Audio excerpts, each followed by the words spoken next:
વિદ્યાર્થી મિત્રો પ્રયત્ન કરો એવો દાખલો આપેલો છે તમારી ચોપડીમાં પેજ નંબર છે 79. પરીક્ષામાં આ રીતના પ્રયત્ન કરવાના દાખલા વધારે પૂછાતા હોય છે. તમે સમજી વિચારીને ગણશો તો ખરેખર મજા આવશે. તમારા મનમાં આ દાખલો એક જ છે આખો, પણ સમજવાની જરૂર છે, બાકી ખ્યાલ નહીં આવે. આપણે સમજીએ અને ગણીએ, જુઓ બહુ મજા આવશે. એક પ્રાથમિક શાળાના વિદ્યાર્થીઓના વાલીને પૂછવામાં આવ્યું કે તેઓ એક દિવસમાં કેટલા કલાક તેઓના બાળકોને ગૃહ કાર્યમાં મદદ કરે છે. તો તમે જુઓ તો 50% છે એ મદદ નથી કરતા, 20% છે એ 1.1 કલાકથી વધારે મદદ કરે છે, અને 30% વાલીઓ એવા છે કે 1/2 થી 1.1 કલાક મદદ કરે છે. હવે અહીં શું કહે છે, 90 વાલીઓ એવા હતા કે જેઓ પોતાના બાળકને 1/2 થી 1.1 કલાક મદદ કરે છે. એટલે આયરા વાલીઓ આ જે આપ્યા છે 30%, એ કેટલા છે? 90 વાલીઓ છે. બાજુની આકૃતિમાં વાલીઓ પોતાના બાળકને મદદ કરવા માટે જે સમય ફાળવે છે તેના પરથી તેઓનું વિભાજન કરેલ છે. 20% વાલીઓ 1.1 કલાકથી વધારે મદદ કરે છે, આ 30% વાલીઓ 1/2 થી 1.1 મદદ કરે છે, એટલે આ, અને 50% વાલીઓ મદદ કરતા નથી, એટલે આ. બધું વિભાજન આપી દીધું.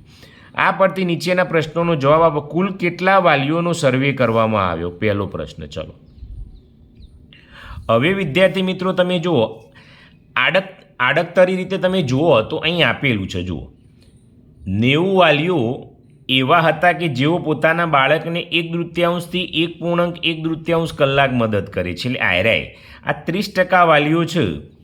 જો 30% હોય તો કેટલા વાલીઓ? અહીં 90 વાલીઓ આપેલા છે, તો આ પકડવું પડે તમારે. 90 વાલીઓ તો કુલ કેટલા હોય? 50, 60, 70, 80, 90, 100%. જો 100% હોય તો કેટલા?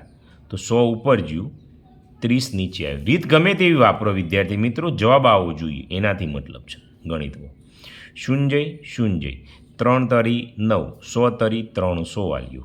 તો કુલ કેટલા વાલીઓનો સર્વે થયો વિદ્યાર્થી મિત્રો? 300 વાલીઓનો સર્વે થયો. તો પહેલાંનો જવાબ આવી ગયો છે. ચલો બીજું જોઈએ. હવે કેટલા વાલીઓ મદદ જ નહોતા કરતા? તો તમે જો મદદ નથી કરતા 50%.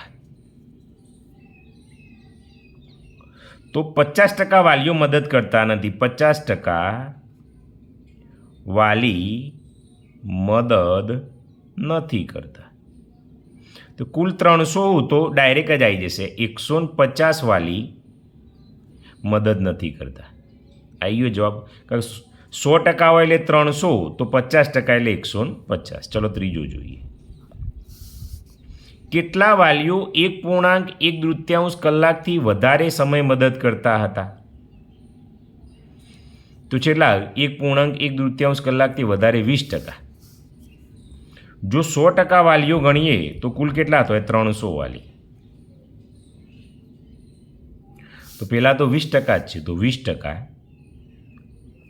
બરાબર કેટલા? તો 20 ઉપર ગયા, 100 નીચે આવ્યા, 300 એમના. 0, 30 દુ 60 વાલીઓ આવ્યા. તો વિદ્યાર્થી મિત્રો આપણો દાખલો પૂરો થઈ ગયો. બરાબર. આ રીતે ટકાવારીમાં તમે સમજશો તો જ આવડશે, બાકી તમને આવડવાનું નથી.